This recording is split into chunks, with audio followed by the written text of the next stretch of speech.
Take a moment. Look at her. 82 years old, yet she moves with an almost quiet dignity. Alone, upright, balanced, no walker, no cane, just steady steps and that familiar woven shopping bag swaying gently in one hand. She's likely headed to the market, as she has done every morning for decades. It's not because she's some Olympic athlete in disguise. It's because this rhythm of movement is simply what she's always done. In Japan, this isn't a rare sight. This isn't an anomaly. It's almost the norm to see elders in their 80s, even their 90s, navigating their lives with a profound sense of independence. Without walkers, without canes, without that subtle, pervasive fear of falling that often shadows our later years in the West. And here's the truth that might surprise you, and frankly, it surprised me when I first learned it. It's not genetics. It's so easy for us to throw up our hands and say, oh, they just have better genes, a comforting excuse that allows us to bypass personal responsibility. But the science tells a vastly different story. Studies show that lifestyle, our daily choices, has a far greater, almost overwhelming impact on our mobility after 60 than our DNA ever will. According to a landmark study published in Nature in 2016, up to 80% of what we call functional aging, that's our ability to move, to do, to live independently, is determined by our habits, not by hereditary factors. This isn't just a statistic, it's a profound message of hope. It means we have agency. It means our future mobility is largely in our hands. So if it's not genetics, then what are these habits? What do Japanese elders do day in and day out that allows them to remain so mobile, so vibrant, without the need for walkers or canes? That's precisely what we'll explore today. We're going to dive deep into a way of living that many of us in the U.S. have forgotten, or perhaps never even considered. We'll look at the seemingly simple, yet incredibly powerful ways they move through daily life. No gyms, no punishing pressure. We'll uncover the foods that quietly protect their joints and muscles, acting as silent guardians. And perhaps most importantly, we'll examine the cultural mindset that views aging not as a decline to be fought, but as a journey of dignity to be embraced.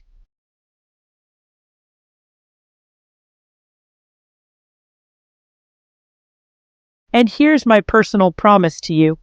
We'll show you exactly how to adapt these profound lessons, even if you live in the fast-paced, chair-centric U.S., and even if you're starting now at 60, 70, or 80, because independence isn't a privilege reserved for the genetically blessed. It's something we can actively protect, nurture, and reclaim with small, intentional, consistent choices. This isn't about avoiding a walker, it's about reclaiming your zest for life. Let's begin this journey together. For too long, the narrative around aging has been one of inevitability, a slow, sad slide into diminished capacity. People often say, oh, Japanese elders just age better because of their genes. It's a convenient narrative, isn't it?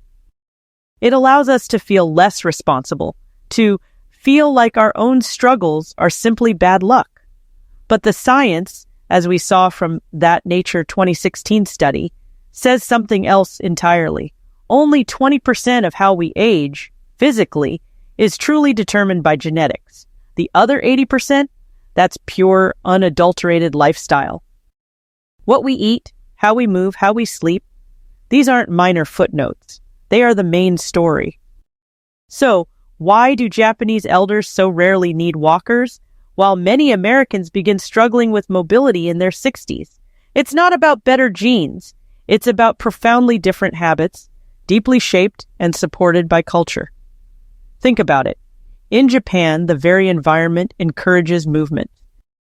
People don't hop in a car for a gallon of milk. They walk to buy groceries. Meals are traditionally eaten on low tables, requiring the body to bend, to sit, to engage its core. Floors are often tatami, Soft, yes, but low, which means simply standing up uses real muscles. Muscles many of us haven't truly engaged since childhood. Compare that to the US, where life, especially after retirement, often becomes increasingly sedentary. More time in plush chairs, in cars, in front of screens, less natural movement, less engagement with the physical world. This isn't about blame, it's about awareness. It's about recognizing the subtle ways our environment either supports or subverts our natural mobility. A powerful report by the World Health Organization, the WHO, backs this up, showing that Japanese adults over 70 maintain independence longer than most populations worldwide. And the reason isn't better hospitals or superior healthcare access. It's because of daily embedded physical engagement. They're not exercising, in the Western sense.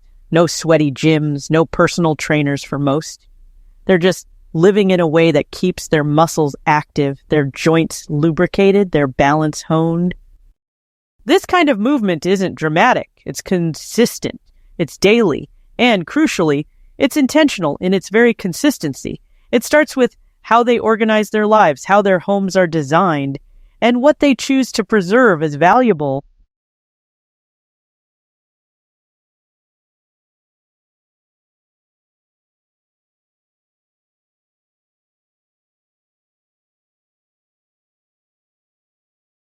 Japanese elders don't go to the gym. Most don't lift weights. Very few use machines or fitness apps. But they move all day, every day, not to burn calories, but simply to live their lives. In Japan, movement isn't a separate chore to be scheduled, and it's woven into the very fabric of daily routine. It's embedded. They walk to the market.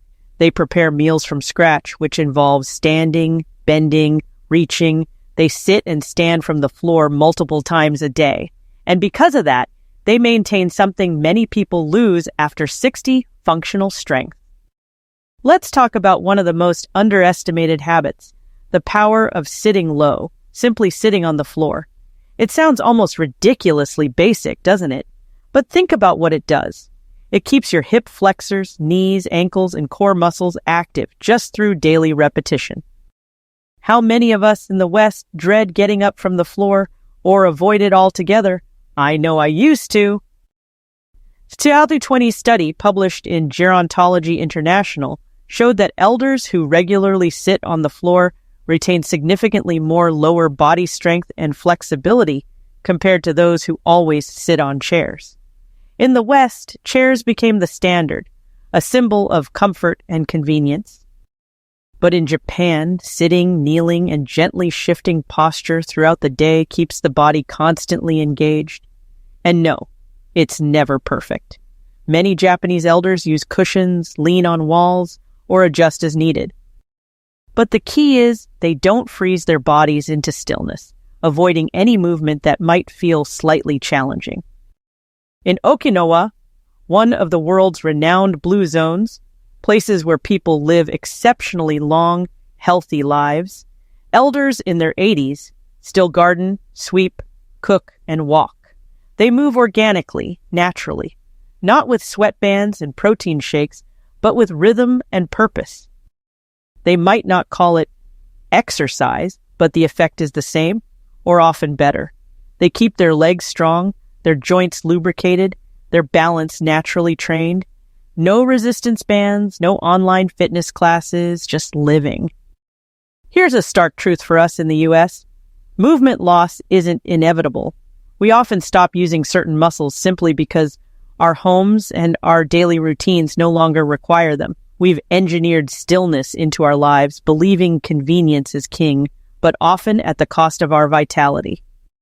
So if you're wondering why Japanese elders don't need walkers, start by looking at how they live, not how they were born. Mobility isn't something they protect through special interventions. It's something they practice day by day through the way they move and the way they rest. It's a constant, gentle dialogue with their bodies. When people think of diet in the West, they often think of weight loss, of restriction, of chasing an aesthetic ideal.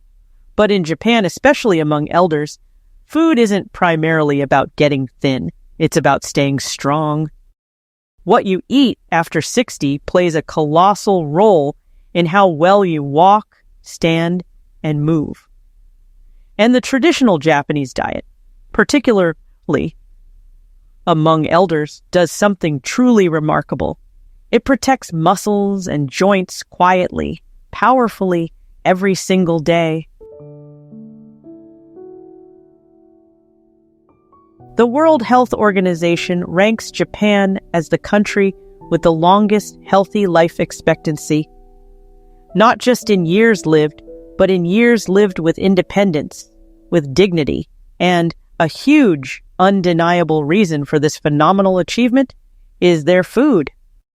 One of the biggest threats to mobility after 60 is sarcopenia, the gradual, often silent loss of muscle mass that comes with age. It's a thief that robs us of strength, balance, and ultimately our independence. But studies show that in Japan, the rates of sarcopenia are significantly lower than in the U.S.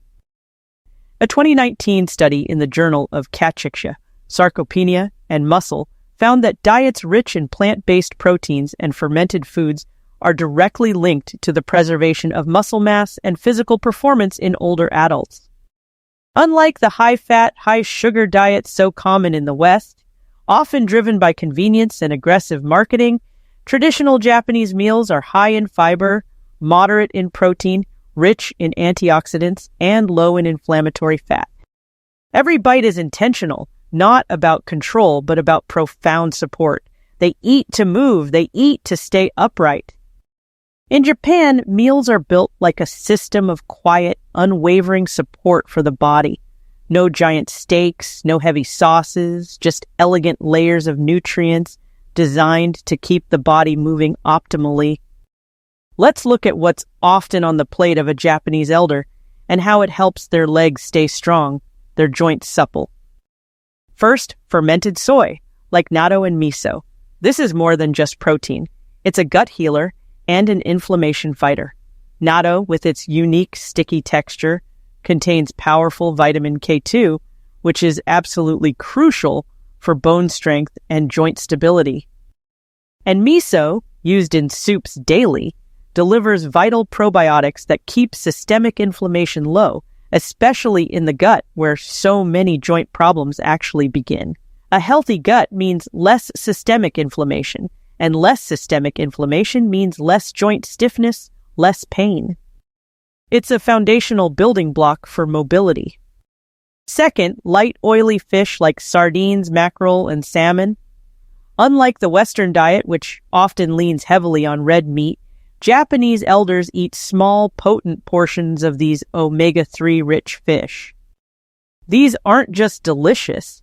They actively help reduce joint pain, support muscle repair, and improve blood flow to the limbs. It's about quality over quantity, a lesson so many of us in the West struggle with. A study published in Nutrients in 20 found that older adults who consume fish 3 or more times per week have significantly better mobility scores and a lower risk of knee pain. That's a powerful incentive to swap out that burger for some grilled salmon.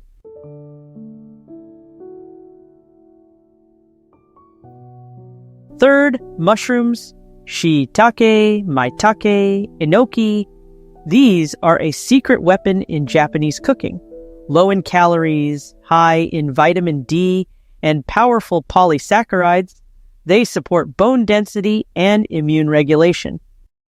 They also add incredible umami flavor without needing extra salt, making them ideal for elders avoiding high-sodium diets, which can be linked to joint swelling.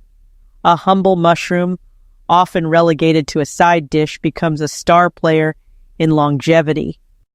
Fourth, whole grains, brown rice, barley, fermented rice porridge like okayu.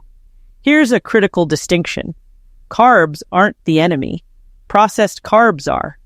Japanese elders often eat brown rice, fermented rice porridge, or barley tea. All are rich in magnesium and B vitamins essential for muscle function and nerve health. These grains provide steady, sustained energy, preventing those sugar crashes that lead to fatigue and muscle weakness. It's a tragic misunderstanding in the West that has led many to fear essential energy sources. Finally, seaweed and mineral-rich vegetables. Seaweed isn't just decoration, it's a powerhouse rich in iodine, calcium, and potassium, all vital for muscle contraction and bone strength. Japanese elders also eat dark, leafy greens like komatsuna and spinach, often steamed or served in dashi broth, making them incredibly easy to digest and absorb. These aren't just greens, they're tiny pharmacies of essential nutrients, a constant reminder that nature provides everything we need. Now, this final pillar is perhaps the most profound, the most heartbreaking difference I observed. In the West, aging is often feared. It's something to hide, to fight, to postpone, to medicate. We spend billions chasing youth, trying to erase every sign of time, and in doing so, we often erase the wisdom and dignity that come with it. But in Japan, aging is respected, even celebrated. Wrinkles aren't seen as flaws. They're proof of a life well lived, proof of wisdom earned. Slower steps aren't signs of weakness, but of presence, of being fully in the moment yet. This cultural mindset doesn't just comfort the soul, it profoundly affects the body.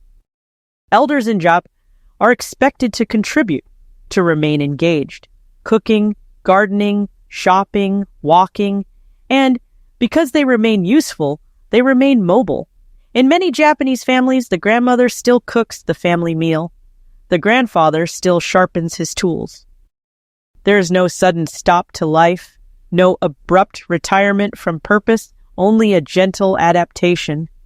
The body truly follows the mind. When you believe you still have purpose, you move with intention, with vigor, with pride. That's the quiet secret behind why many Japanese elders don't need walkers. They don't retire from life. They stay in motion, physically, emotionally, and socially. You don't need to be perfect. You just need to stay connected, even in small ways. A tea ritual, a warm meal shared, a short walk around the block. This isn't just about strong legs, it's about a full, meaningful life. I've seen so many people retire from life, and the light just seems to dim. The Japanese model offers a beacon of hope, a reminder of what's possible when we embrace our journey. If you're over 60 and struggling to stay steady on your feet, if getting up from a chair feels harder than it used to, you are absolutely not alone. And I need you to hear this. It is not too late.